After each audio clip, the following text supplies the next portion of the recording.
What's up, Outlaws? Thanks for watching. Today we're gonna talk a little, however you wanna think about it, everyday carry, gray man, bug out bag in the city. This is my bag. I have taken this all over the world. I've taken most of the items that are in it all over the world, but then, you know, whatever that means to you. So is it World War III bugging out? I'm in Ukraine. I've been speaking to Trey a lot while he's over there with James Yeager, and we're talking about, hey man, what did you wish you brought? What did you find out you didn't need? So say we're gonna do some videos on that when he comes back and we can all sit down at the table and go through it. But one that we kind of talked about was, hey, I'm walking around this city or I'm driving or whatever. It's a war zone, they're in war, they're wearing camouflage, but some other people aren't, like the civilians aren't. What would be something, you know, if I wanted to blend in a little bit more, in his case, in the event like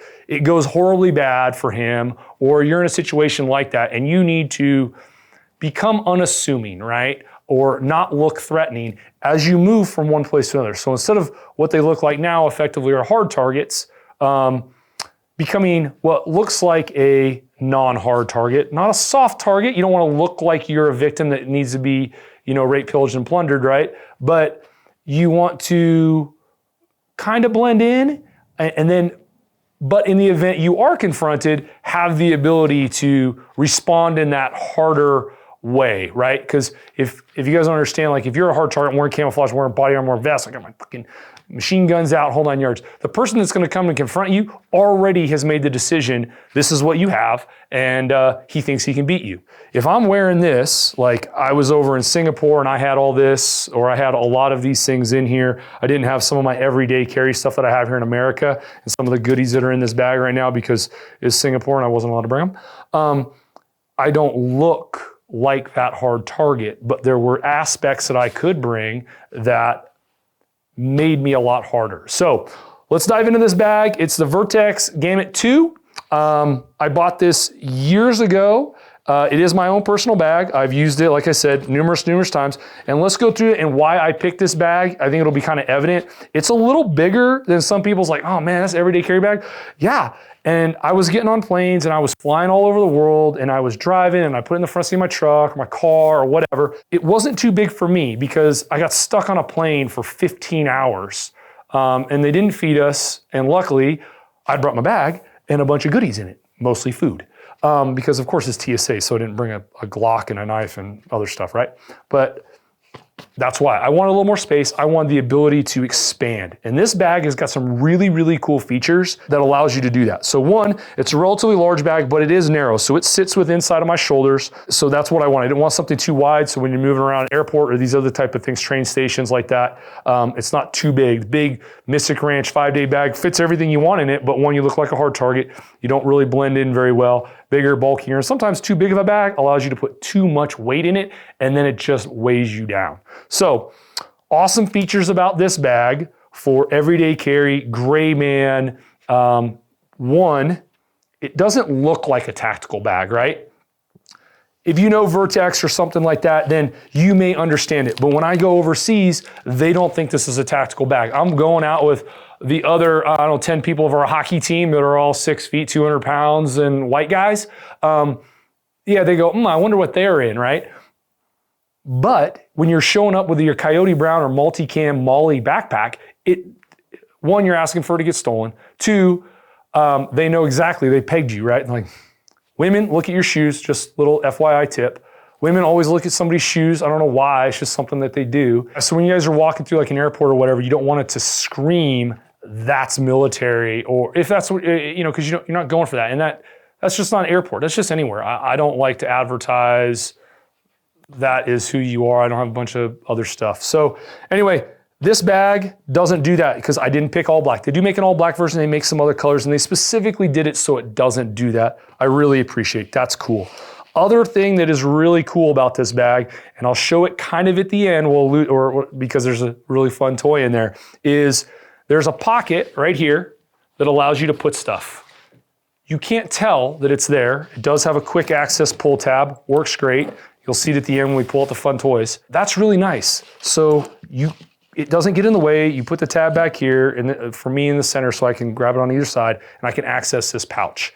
You could put a laptop back here if you want to, but it's not really designed for that. They make armor inserts, soft level 3A armor inserts. So this bag, for me, if I go to the park and let's say California, you know, something bad happened and I need to protect me, or more importantly, my kids, because they're not going to suck up bullets. Not that I'm going to suck up too many, but way more important that they don't suck up any. At least I have some type of armor protection, and that's the other reason I went with something larger. So when you hold it up on my torso, everything that you see here has got a piece of that level 3A armor in it. So that's handgun rounds and things like that. Yeah, 5.56, M855 at 200 meters is going to punch right through it. Got it. Okay, yes. They don't make a plate. I would have bought a plate. So other cool features about this when it comes to that type of situation that you may run yourself into is it does have a sleeve where you could use it as a shield. So like in my case, I could not only put it on, right, and use it as almost like a front plate to do something. That's kind of big and bulky. I could use it as that shield and hold it up if I needed to do something to protect one of my children, kind of thing. So that's kind of working this way. Other really cool things is obviously they got, you know, little spots to put your carabiners. I keep my carabiners here because I kept getting hung up. And while I'm talking about that right now, I have a non-locking carabiner. So it's a normal weight rated carabiner. This other one is actually part of a deal that I got from Dark Storm Energy. Their power pack, which is actually in this kit right now. And this is basically a multi-tool. So it's got a glass breaker, it's got a bottle opener, it's got a little screwdriver, right? It clips the stuff right, and it's got a little knife. So TSA doesn't like this one. I gotta make sure I take it off before I go on an airplane. But all, you know, it gives me the ability to have a tool if I need to. This side, just one neat feature, there's a void right back in here. And it allows you, they got little snaps, and you can shove, what I have is 2 big zip ties that work as flex cuffs if I needed to, or if I needed to just maybe hold something together. You can actually use them as improvised tourniquets if you need to as well. So moving back to this side of the bag, one of the great features that I loved about this type of bag when I was traveling all the time is I always had sunglasses with me, and I had a Thule bag. It had a little sunglass pocket. It was hard, so you couldn't crush your glasses, and it was padded. It was nice. So I really like that. And that's the bag I used to wear or use all the time until I found this one. So this one has the same type of pocket. It's not protected. So on the Thule, it's actually a harder shell, and then it's nice foam in here, but it's got this spot in here. So, I mean, these are my gaiters. This is my case. This is a big, big spot. There's another little power cord in here. It's got a little spot for key. And so it's nice to shove my sunglasses on because when I put my bag down, my glasses don't get smashed. I know where they're always at. It's just really kind of a cool feature. Down the rest of the front of the bag, what's also neat about this is kind of like a tear open pouch. So it comes out, expandability. Comes with 2 straps right here that actually clip here. So if you need to shove like a big coat or what have you in here. I don't normally do that. I have enough room everywhere else to do it. It does have Molly, as you can see. I love guns and coffee. Okay. This is a side plate pouch from Armor, and what I've done is I've made an impromptu, or what I would consider a part of a blowout kit for what this is. Basically, it's got 2 Cat 5 tourniquets in there, quick clot, and a little piece of gauze. Enough to do exactly what I needed to do, because at least when I'm using or I'm going places with this bag, it's not designed for, combat operations, if you would, right? So it's, in America, I'm gonna call 911 in the event I need to stop massive hemorrhaging. I have that. Do I have all the other stuff that an IFAC has in there? No, because I'm not gonna use a nasal pharyngeal in America. I'm gonna call an ambulance. That's the front of this pouch. It's really nice. You can't really tell. This sits in there all the time. So the zip tie, the 1 carabiner, the Armor, the tourniquets and quick clot literally stay in my bag all the time. I never take them out. They go through TSA, works just fine. They've never given me hassle over those things. They've never asked any questions, nothing. So it's always in the bag. It's just basically part of the bag. So let's continue on the outside. They have 2 large pockets right here, nice, big, wide open, work really good. I keep face covering, if you would, in there. And I picked one that is not black or tan. This is like literally my wife's. During our previous pandemic, I guess, because part of being unassuming is attempting to fit in. So regardless of your individual feelings, sometimes you need to wear things that helps you blend in. And that's what I picked. And I picked one that wasn't black because they're like, oh, what with a big black mask? Where you have something like that, especially overseas, wearing a mask on an airplane because you had a little bit of a cough was normal. It was polite. So having that now is the same kind of thing. I don't, that's what it's there for and to help to blend stuff in. You could use it to cover your face too if you didn't want to be identified. But that's why it's in there and that's why it's not tactical. This pouch doesn't have anything in it. It's just a place I can shut my water bottle or whatever I need to. The side pouches, they open up really nice. There's some spots in here. I keep basically a couple of dollars, some chapstick. That's it. You can put other things in here. I've had other things in there at times. What I typically put in the side pouches so that I don't lose them, I keep them organized, is power pack. So on this side, I have that dark energy power pack. This thing works great. It's got a light, it's got USB, it's waterproof, like tested in mil spec. This thing is durable. I got it in camouflage because I'm a sucker for camouflage. So really kind of cool and I like it. And it allows me to stick it in my bag here, run the cable out the top and still use my phone as I'm walking through the airport or going somewhere, because a lot of times you'll be moving and you won't have time to charge your phone if it goes dead. And let's face it, we're all tied to these things. It's how I call 911. It's how I stay in touch with my family. It's how I take a video of whatever it is. In some cases, it's actually how I identify myself. I have copies of my IDs on my phone. I'm sure there's some OPSEC thing that they don't want me to do, but it's double encrypted, it's whatever. And I can show that and get into places, which is really kind of cool. You got Apple Pay and all that other stuff. So your phones are really important, which is why you should take care of it and have a backup. Another zipper pocket here. You can put things in here. Right now I have, as my nickname is, snacks. I got a little snack bar because, I like my snacks. What can I say? All right, going to the inside of the pack. We're going down. They have 3 little slots right here. I keep a pen. Keep this thing. This is a non-metallic probe that you can figure out what to probe with it. And then I have a spatula knife, right? Also, this goes through TSA. Not so sure on this one. Sometimes I normally take it out just in case.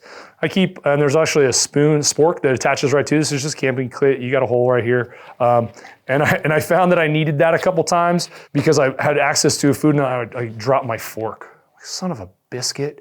Or I was eating a street food and it was kind of messy and I wanted to sit down and I wanted to actually eat it and not like make a mess. So did that. Inside, just a little cheap Gerber multi-tool. I don't keep a big multi-tool on there because big and heavy. This does what I need it to do. Again, this isn't my survival, the apocalypse bag. It's get to my survival, the apocalypse bag in my house. Little blue light. You can use it for signaling. You can use it to not screw up your night vision. If you watch or know anything about lights, white light will give you away really quickly. Red light, blue light's a lot harder to see, will diffuse through distance a lot better. And so if you do need to use this to read something, let's say I gotta evac my city and say the nuclear weapon went off or whatever, and I can kind of use this and somebody's not gonna see me from way out there. You turn on a mod light or a big flashlight or even the light on your phone, it's like, oh, there they are. If you have night vision on, you're like, oh, there they are, 15 miles away. Night vision's impressive, so that's why I don't have a white light in here. Go down the pack, just open it all the way up. See, it's kind of dirty. I have my Yeti because I need water. I need something to hold water. And I like something like this because it'll keep it hot, cold. I put coffee in there if I go to, somewhere and I need that. And it fits in the outside pocket. It's got a little spot where I can clip in. Pick a thermos. Pouch right here, you can have all sorts of little goodies in there. I have a little tiny travel size thing of deodorant, clean wipes, stick of matches, and that's about it. Down here, I have some snacks, power bar, protein powder, just some dry goods, a little energy powder thing. So again, don't have access to a lot of food. I think I was telling you I got stuck on their plane for 15 hours. Well, then I landed in Tokyo and I didn't understand anything that was open. Or the things that were open, I didn't understand any of the food items that were in there. And some of them were just really weird. I'm sure they were good, but the little tiny deep fried squid octopus thing wasn't what I was looking for. So I got some water, mixed up a protein shake, call it a day, right? So that's kind of the inside of the bag a little bit. There's one other pocket. It's right here. You can keep other stuff in. You can see I've kind of like, it's been messy. I normally keep my food for the day, my lunch or whatever. I'll stick it in here. This slot works perfect for a laptop, but you can also shove other stuff in there. And then this is like the removable Velcro MOLLE that I don't remember exactly what it's called because I don't really use it. I just have it on there because it came when I bought all this. It came with it. I don't know if it comes with it anymore. So I'm sure you guys are all waiting diligently to say, what's the cool stuff in the back? What makes this the gray man? I'm a soft target, hard target. That's the bag. Cool. Matter what you put in it, training. So for me, everyday carry, 43X MOS, custom holster, clip.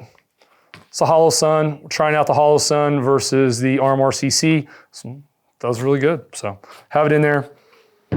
Spare mag, custom knife. Works like that. I like U-clip because you can clip this on any piece of fabric and still have it. So when you're thinking about being a gray man and blending in, sometimes you're not afforded the ability to always wear a belt. So I'm wearing shorts. I can still stick this knife in here and rapidly grab it way faster than you're gonna grab and open up a flip, any kind of flip knife. Even a stiletto style knife, which like a Microtech that I have, this is still faster and way more effective. So this is a custom design. We might do a limited run on this, but this is my everyday carry fixed blade knife and gun. So cool, those are on my body. What makes me, I'm in Ukraine, I'm potentially have a bigger problem than my spare mag and my Glock can handle. Maybe it's a little farther away. Don't recommend giant rifle. You're just walking down the street. Now you look like a hard target. Now you look like somebody I'm gonna come after. So I don't want to look like that. Well, in here, wait for it, open it up. Oh, cool, what do I have? Oh, you thought you were getting me? No, I got you. So here we go. PDX style size gun. This one's from Maximum Defense, at least the upper is. They sell that as a kit. We have a light. This is a mod light, the smaller version. And this is the new Acro P2, which you're gonna have to stay tuned because we're gonna do a little diagnosis of this little bad boy. Doesn't have a suppressor on there because then it won't fit in the bag. CGS suppressor does fit perfectly, works really, really well, and I love it. And then here I have a single point, Y style sling, so I can throw this over and operate it. You can fire, obviously super close. So anyway, firepower, right? 30 round mags, pop them in. There's one in there, ready to go. And this size fits in this bag. So when you're like, oh, I want a smaller bag, cool. I don't know how you fit your PDW in there. This is the way, I would say. You can get those little carbine adapters for your pistol, and none of them are gonna do the same thing that this does. So, kind of cool. Actually, really cool. This is my second favorite gun, maybe, I don't know. It's my favorite. This is the first part, or one part, of many different aspects of being a gray man, everyday carry, the philosophy, equipment, training necessary to be effective in this space. So join Patreon. I hate to be like a broken record, but we can put better stuff on there. We're gonna try to do a little bit more, but that's the form that we kind of have to use given the requirements of YouTube. So thank you for watching. And I hope you enjoyed this. Comment below on what else you would think you would carry. Or, give us an example of what you have, man. That's awesome. I always love to see. I'm always willing to learn. Maybe you don't like a certain aspect. I know somebody's gonna say, why don't you carry a Glock 19? Not getting into it on here. Join Patreon, we'll spend hours on it. Anyway, thanks for watching.